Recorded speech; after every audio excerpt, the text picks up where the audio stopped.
Olá, sejam muito bem-vindos. Eu sou o professor Laci Marcos Dias e estou com você nessa viagem intelectual de conhecimento e sabedoria pelo direito internacional público.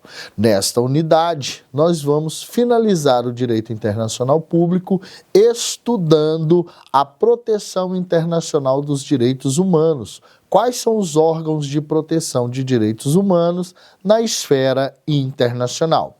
Relembrando que nós vimos anteriormente as fontes dos direitos internacionais público tratados e convenções, ressaltando que na nossa amada Constituição, no artigo 5º, nós temos aqui a ressalva do parágrafo 3º e parágrafo 4º, que nos diz que os tratados e convenções internacionais sobre direitos humanos, que forem aprovados em cada casa do Congresso Nacional em 2 turnos, por 3/5 nos 2 respectivos membros, serão equivalentes o quê? Às emendas constitucionais, ressaltando que, no parágrafo 4º do artigo 5º, o Brasil se submete à jurisdição do Tribunal Penal Internacional, cuja a criação tenha manifestado a sua adesão. A adesão ao Tribunal Internacional Penal se dá pelo Decreto 4388 de 2002, que publicou o Estatuto de Roma do Tribunal Internacional Penal. Então, nós já podemos iniciar o nosso estudo relembrando que, com a Segunda Guerra Mundial, nós tivemos a criação do órgão maior dos Estados, que é a Organização das Nações Unidas. E dentre um dos recursos que as Nações Unidas trouxe para a proteção e a diplomacia internacional, nós temos a Declaração do Homem, aonde foi constituído a universalidade, a inalienabilidade, a limitação dos Estados sobre os direitos humanos. E as características principais dos direitos humanos são a historicidade, a universalidade, essencialidade, ou seja, são direitos essenciais por natureza. Os jusnaturalistas já diziam isso. Irrenunciabilidade, não se renuncia a direitos humanos. Inalienáveis, não se aliena os direitos humanos em nenhuma hipótese. Eles não se exaurem. Eles não são um rol taxativo, limitado, quadrado, perfeito. Não, eles podem ser agregados, eles podem ser aumentados, nunca retraídos ou diminuídos. Nós temos também a imprescritibilidade. Violação aos direitos humanos é imprescritível.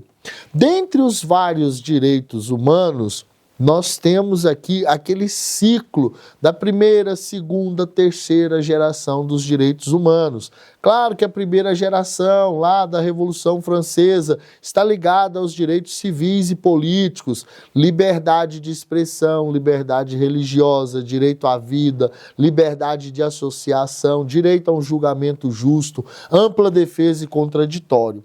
Direitos econômicos e sociais, segunda geração, segundo Paulo Bonavides, envolvem os direitos a quê? Ao trabalho, direito à educação, à saúde, direito à moradia, à alimentação. Grupos vulneráveis. Nós temos que a defesa dos direitos humanos estabelece políticas essenciais e prioritárias a grupo como crianças, mulheres, refugiados, minorias étnicas, raciais, portadores de necessidades especiais. Tudo isso nós vamos estar estudando quais são os mecanismos que defendem essas pessoas, esses grupos e esses direitos. Bem, quais são os sistemas que nós temos de proteção dos direitos humanos dentro da Organização das Nações Unidas? Nós podemos verificar que em 1966, através do Pacto de Nova York, foi estabelecido o Pacto Internacional dos Direitos Civis e Políticos. Junto com a Declaração Universal dos Direitos Humanos, eles formam um conjunto básico, o eixo fundamental das políticas internacionais. E quais são as principais características do Pacto de Nova York? Bem, a garantia de direitos. Ele estabelece uma série de direitos, o Pacto de Nova York, ele estabelece, ele elenca, ele indica, ele demonstra uma série de direitos civis e políticos que os estados signatários se comprometem a respeitar, proteger e garantir sob a sua jurisdição. Eles têm uma abrangência ao direito à vida, à liberdade, segurança pessoal, liberdade de expressão, religião, direito de associação, proibição de tortura e tratamento cruel, desumano ou degradante. Mais uma das características fundamentais dele é a obrigação dos estados partes, ou seja, os estados se comprometem quando ratificam o Pacto de Nova York a assumir a responsabilidade de implementar essas políticas dentro do território nacional. E ele estabelece um mecanismo de monitoramento, que é o PDCP. Esse mecanismo, esse Comitê de Direitos Humanos, ele começa a monitorar a implementação das políticas assecuratórias desses direitos. Uma das políticas assecuratórias que nós temos e que foi implementada no nosso país fez uma grande alteração no nosso Código Civil. Meus amigos, vamos dar uma olhada lá nas questões da capacidade. Quando nós falamos no Pacto de Nova York, nós temos que lembrar que dentro do nosso Código Civil foi revogado o artigo 3º dos absolutamente incapazes, os incisos 1 a 3, pela Lei 13.146 de 2015, que é o Estatuto da Pessoa com Deficiência, que é oriundo do Pacto de Nova York. Ou seja, o Brasil, pela Convenção de Nova York, por esse pacto de resolver, de trabalhar em prol das minorias, das pessoas, ele editou a lei, que resultou na revogação do Código Civil. Dê uma olhada lá no seu artigo 3º do Código Civil, você vai verificar que os incisos 1 a 3 foi revogado. Então nós não temos mais a questão dos absolutamente incapazes, os portadores de necessidades especiais. Ele foi revogado pela Lei 13.146 de 2015, Estatuto da Pessoa com Deficiência. Dentre outras questões também, nós podemos observar que existem vários outros mecanismos nacionais de defesa dos vulneráveis que são oriundos do Pacto de Nova York.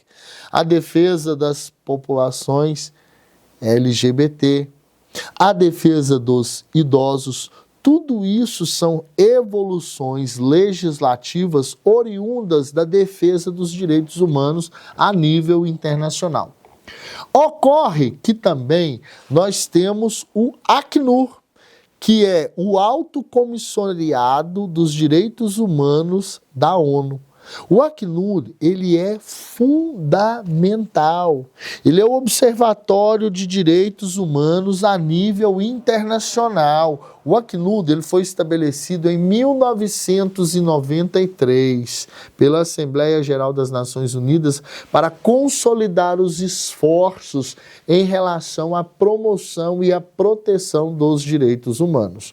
Nós podemos observar que a missão e os objetivos do Acnur é promover e proteger os direitos humanos de todas as pessoas, em todas as suas conformidades das normas estabelecidas pela Carta de Direitos da ONU. Suas principais atividades e funções são Criação de relatórios e o monitoramento da situação dos direitos humanos em todo o mundo. Gente, nós vivemos um momento de extremismo. Nós estamos tendo aí guerras, conflitos armados em todo o globo, das mais diversas formas, e o Acnu monitora e envia relatórios e publica esses relatórios de violação de direitos humanos.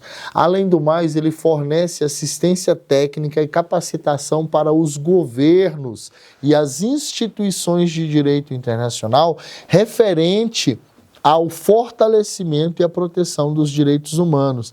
Ele também traz uma advocacia e uma sensibilização com campanhas de informação, é um advocacy para a promoção e a consciência e o entendimento e o respeito aos direitos humanos, além de estabelecer parcerias e cooperação com outras entidades.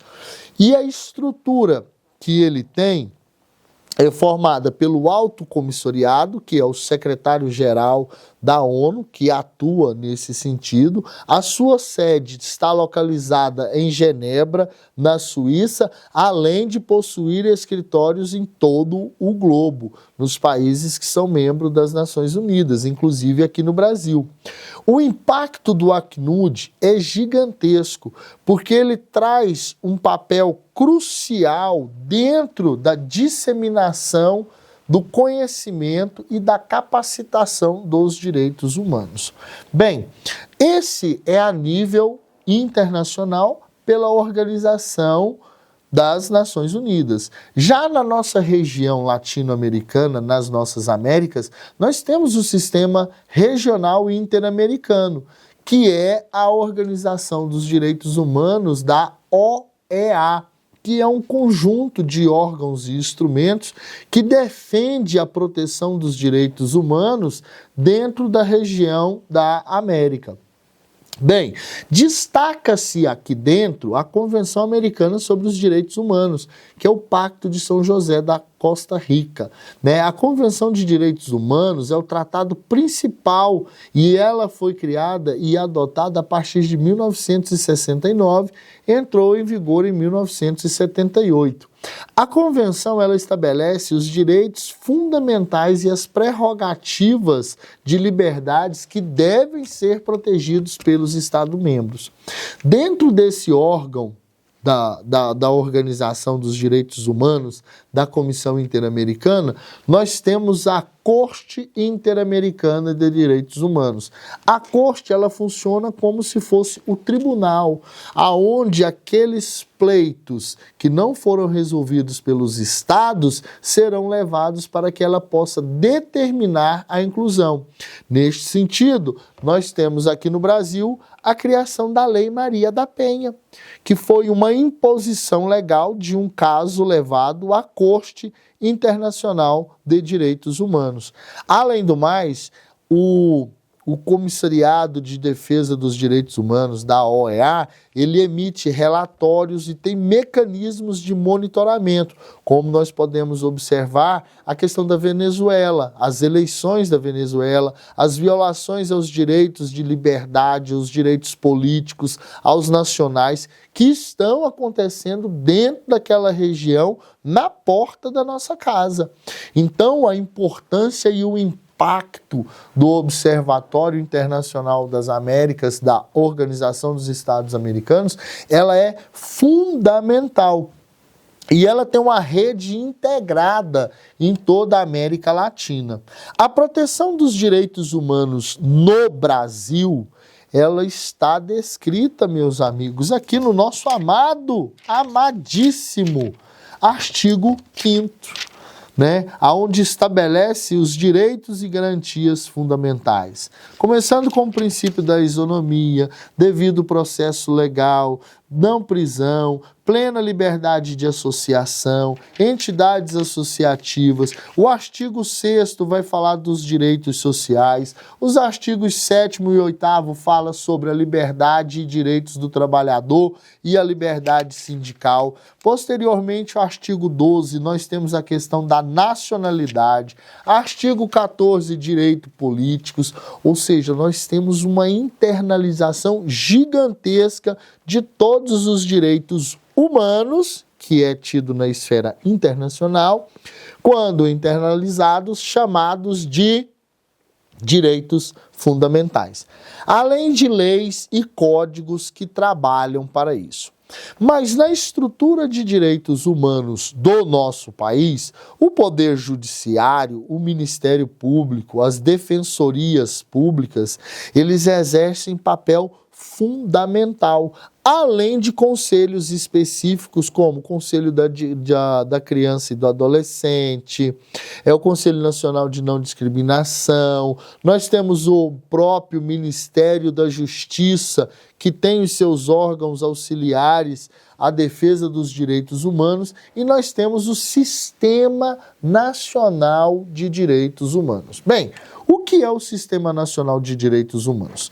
O Sistema Nacional de Direitos Humanos, ele envolve diversos órgãos, entidades civis, governamentais, que atuam e buscam articular políticas efetivas voltadas para a proteção e a divulgação dos direitos humanos. Dentre alguns desses órgãos onde nós podemos observar essa atuação, sistema prisional e o sistema de segurança pública. Eles são definidos a partir de um conjunto de regras constitucionais de não tortura, de não violação. Tanto é que nós temos a declaração do estado de coisa inconstitucional no direito brasileiro. Uma das questões internacionais, nós temos também na Europa o Sistema de Proteção dos Direitos Humanos Europeu, que é o CDH.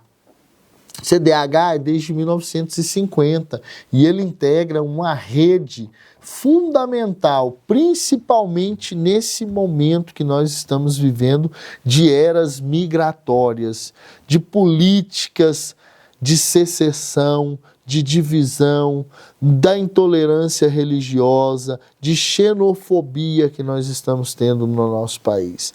É importantíssimo conhecer a questão dos direitos dos refugiados, dos além-fronteiras, dos asilados políticos, e para isso o impacto e a importância da Convenção Europeia de Direitos Humanos e a Corte Europeia de Direitos Humanos, elas desempenham papéis cruciais nessa luta pelas liberdades fundamentais que sejam respeitadas dentro do território europeu.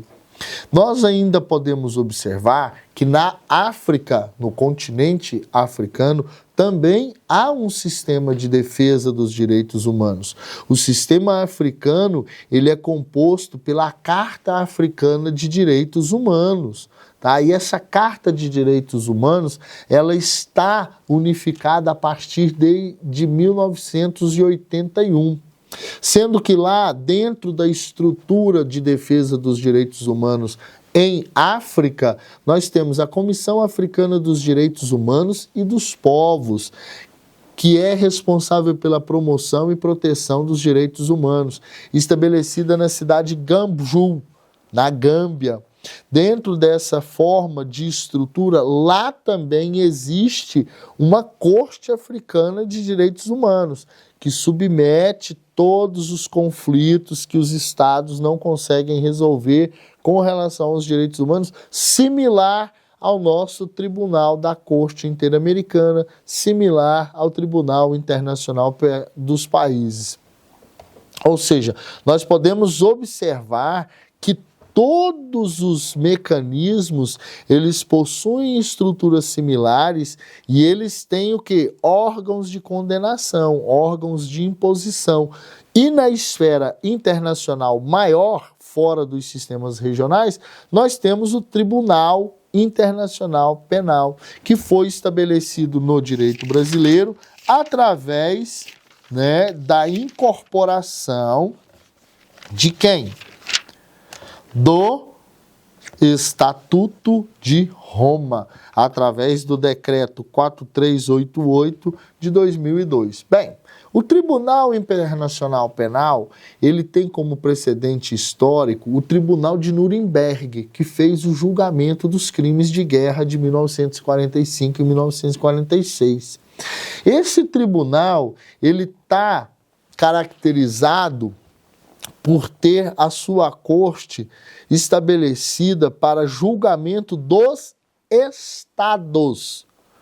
Os estados aqui nós estamos relacionando a países como Brasil, Alemanha, Estados Unidos, Japão, China, ou seja, o Tribunal Penal Internacional, ele está ligado às pessoas jurídicas de direito público ao nível internacional.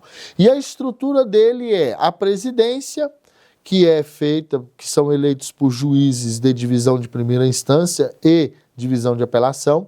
A divisão de primeira instância, que é composta por 3 câmaras, sendo cada câmara presidida por um juiz, mais 2 outros que fazem parte.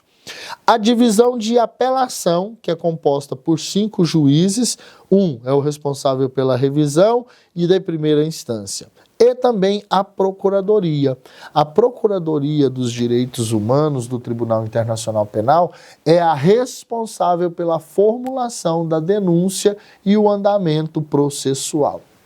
E ele funciona como? Primeiro ele investiga, a promotoria faz um levantamento, investiga todo aquele caso, abre-se um inquérito, faz uma investigação, posteriormente ela oferece uma acusação, existe o julgamento em primeira instância e, claro, não pode faltar o direito a recurso, tá? E a execução da sentença. Uma vez esgotado todos os recursos, os países condenados,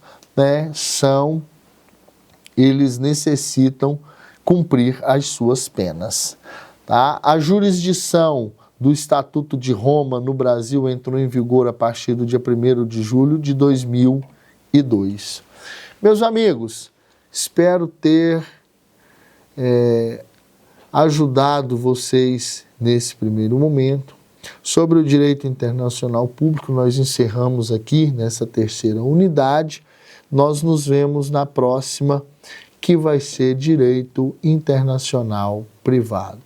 Muito obrigado, até uma próxima oportunidade, se Deus assim o permitir. Fiquem com Deus.